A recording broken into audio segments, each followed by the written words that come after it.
China right now, I don't know if you saw this, but China is actually warning right now, saying an increasingly worried Chinese president tells Trump to exercise restraint over North Korea is the headline on Zero Hedge. So they're worried about North Korea. We've got some reasons why, but apparently there's a meeting going on today regarding this. That's right. And while meetings at the White House aren't rare for the senators and for, a president to call all the senators to the White House for a meeting, it is rare to have these four people at that meeting, those being Secretary of State Rex Tillerson, Secretary of Defense James Mattis, Mad Dog, Director of National Intelligence Dan Coats, and General Joseph Dunford, who's the chairman of the Joint Chiefs of Staff. It's very rare to have those four men in the meeting. We have this, it's a Reuters article on Infowars.com right now, and you could read about that and what they're talking about. But I'm sure it has to do the same with what's going on in China, what China's been saying to us. They're asking us to urge restraint as we have this crybaby. I think Ben Garrison drew it best. There's a little, maybe you guys can find this, there's a little Kim Jong-un sitting there crying like his temper tantrum. Oh, yeah, and like you a got baby. Trump and you got Xi and then Putin all sitting there, like parents scolding him. And that's kind of what we're dealing with. We're dealing with this guy who doesn't have a governor, who doesn't have anything, any whim. He just, he blows people up with aircraft carrier, anti-aircraft guns. That should say enough. That's how he kills members of his family. He also sicks wild, hungry dogs on them. And those are different ways He's to kill. poisoned members of his own family as well. South Korea, China, and the United States. There you see the problem child. And Ben Garrison really does encapsulate the best of, he gets the gist of really what's going on in the world. But that's what's going on at the White House right now. So it'll be anxious to see, it'll be interesting to see what goes on the next few days. Because I thought maybe something would break out over Easter weekend. Nothing's gone on. And it's been kind of this stalemate, this staring contest with both sides looking back at each other. I've been calling it war chicken. Yeah. On Saturday, this story broke. Volleyball over, North Koreans go back to work at nuclear site. Apparently, this nuclear site in North Korea, which kind of had some inactivity for a while, is apparently buzzing with activity now. And that might have something to do with the president of China's message and this meeting today. Maybe North Korea really is, some people are theorizing that Kim Jong-un is basically freaking out right now. He feels like it's a last desperation chance for him, possibly. And that might be why China is saying this meeting is going on, this increased activity at this nuclear site. It's all very interesting stuff, and I'm just glad. I mean, in Japan right now, I saw a story today that bomb shelters are and selling. water purifiers. And water purifiers. I wonder why that is. Yeah. Well, they're close to North Korea. They're worried about, stuff contaminating their drinking water. They're worried about being able to survive a nuclear explosion.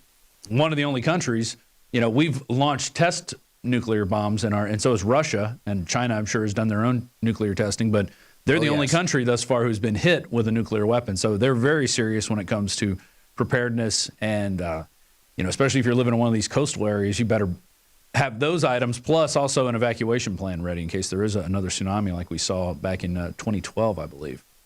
There was another interesting development. This one was not in North Korea, but this was a story on Zero Hedge today.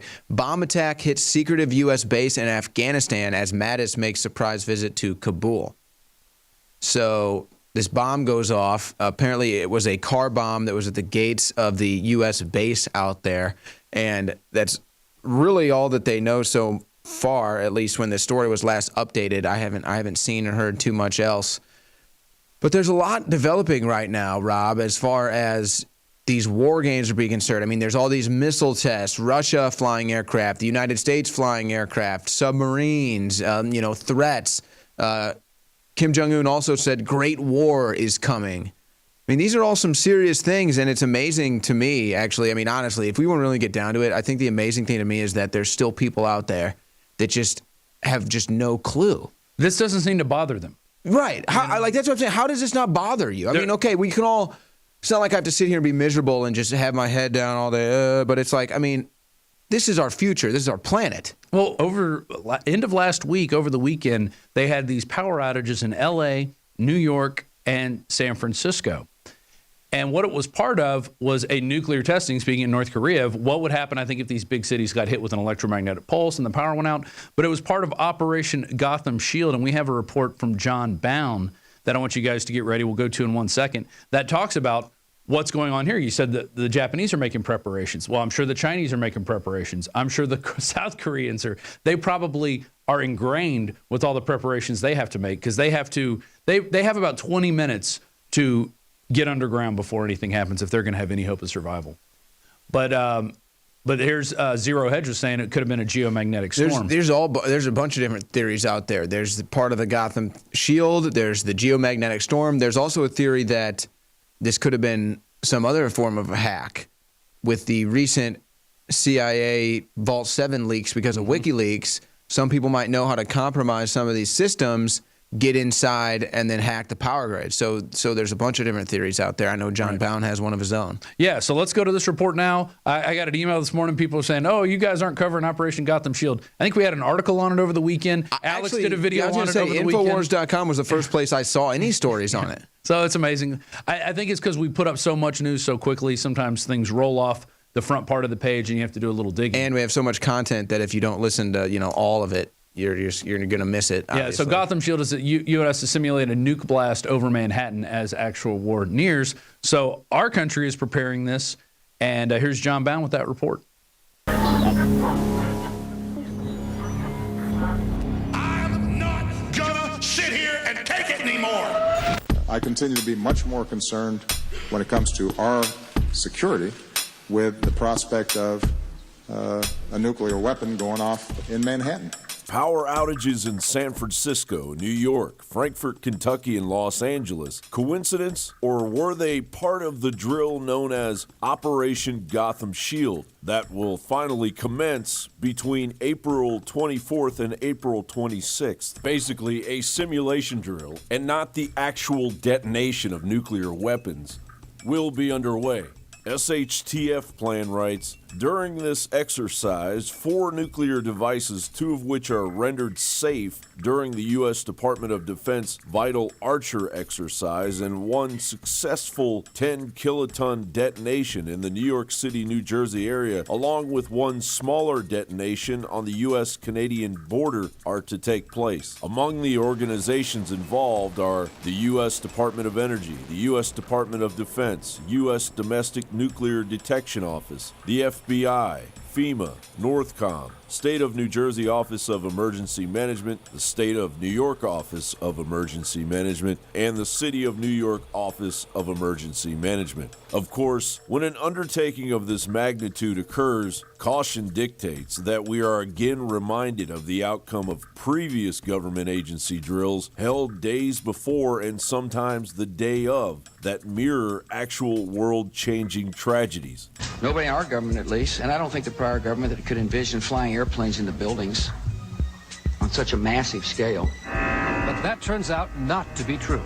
U.S. military planners did envision and practice those very scenarios. As reported by USA Today, the North American Aerospace Defense Command, NORAD, conducted exercises with fighter jets, simulating hijacked planes flown into the World Trade Center in the 2 years before the attack. You are actually working today on an exercise that envisioned virtually this scenario. Almost precisely. I was up until 2 o'clock this morning because it's our job, my own company, Advisor Consultants. We specialize in helping people to get their crisis management response. Witness number 1 approached an ATF agent nearby. He claims he asked the agent what had happened, and witness number 1 says this is what the agent told him. He started getting a little bit nervous. He tried reaching somebody on a 2-way radio. Couldn't get anybody, and I told him I wanted an answer right then. He said they were in debriefing. None of the agents had been in there. They had been tipped by their pagers not to come into work that day. Plain as day out of his mouth. Oklahoma City paramedic Tiffany Bible, who heroically responded just minutes after the blast on April 19, 1995, swore in an affidavit when she arrived, the BATF was in full mop gear, bomb gear that takes at least 30 minutes to put on. When she asked them, oh my goodness, were you guys hurt inside the blast? They said, no, we got tipped off by our pagers not to come in today. It's true. Drills are held all of the time. However, adding to the concern is the occultic nature of of Operation Gotham Shield. The term Gotham, an old Anglo-Saxon word meaning goat's town, and a nickname for New York City coined by legendary American writer Washington Irving, and later becoming the realm of Batman, has significant Freemasonic influence, linking it to the 33rd degree worship of Baphomet. All are worthy. Now you can say that again. And that is Bruce Wayne's grandfather, Mrs. Cooper. His great-grandfather.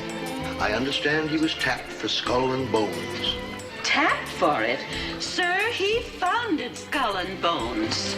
This ceremony at Ground Zero, preceding the unwelcome construction of the memorial that would be blatantly named the Oculus, could very well be a clear Masonic reference to Aleister Crowley's Thelemic Third Eon known as the Age of Horus. According to Crowley, Horus is gradually growing from the idealism of 20th century chaos, i.e. communism, fascism, etc., into an age of human enlightenment. Yet, who has adopted this concept of the coming of the Antichrist as their own? None other than the puppet masters of the elite shadow government and their new world order. In my line of work, you got to keep repeating things over and over and over again for the truth to sink in, to kind of catapult the propaganda. John Bound for Infowars.com. Powerful report from John Bound there. Yes, and you can see how there's this continuing pattern where there's an exact drill going on that happens to be the exact event that happens. 9/11, of course, the biggest example. The most obvious example would have to be the Boston Marathon bombing. And then you have to look at Operation Project Gotham here and the power outages that just hit. Well, actually, they hit everywhere. If you look at the overall grid, there were power outages in a lot of major cities. San Francisco, the biggest one. So you have to scratch your head. You have to wonder if the powers that be are testing some sort of global initiated collapse, some global initiated panic, or if this is truly just organic things happening. Obviously, these are the questions that we try to cover at Infowars.com. It could have been an agency trying to go, can we bring down the power grid? Right. Or some other actor, or a different state actor or individual actor. That's right. There's a lot of different. Or as Trump said, a 400-pound guy sitting in his bed. Well, that's who hacked the emails. USA Today has a little bit of an update on what's going on at the Senate. One of their big updates was that it was Senate Majority Leader Mitch McConnell who organized the meeting. It wasn't Donald Trump asking people to show up. The White House was just serving as a place where that meeting could take place. And this is on North Korea now. Well, maybe to limit leaks. Maybe they're going, if we have it in the Senate chamber, somebody's going to hear, somebody's going to leak it out. Let's bring them all to the White House. We know this place is secure. Maybe by now they've run security agencies. Or another thing that they sometimes do, and I actually think that the Trump administration or the Trump team has kind of done this before, is they'll have different secret meetings or different meetings with different groups, leak certain intel to a controlled group to try to see where that intel goes and who the moles are or where the leak's coming from. Yeah. So there's always that you could consider too. So, yeah, and exactly. So Sean Spicer was saying this is a Senate briefing convened by the majority leader, not a White House briefing. The White House press secretary, Sean Spicer, said we were just serving as the location. So that, I think, might be a big thing. Maybe they didn't want anything getting out. Or maybe something will leak out of this from that meeting, and we'll hear about it. Because at this time, the meeting was held over an hour ago, and nobody's reporting on anything coming out of it. So maybe there haven't been any leaks. Well, I don't have... it doesn't feel like I don't have much say on this game of war chicken. It feels like I'm just on the ship, and I'm hoping that who's ever steering the ship turns it out of the way so that we don't have to head-on collision with whether it's North Korea or China or Russia or whoever it is. I'm hoping that whoever is steering this warship in this game of war chicken does not lead us to a head-on collision, because I don't think anybody really wants that right now. But I think there may be some powers that be that do.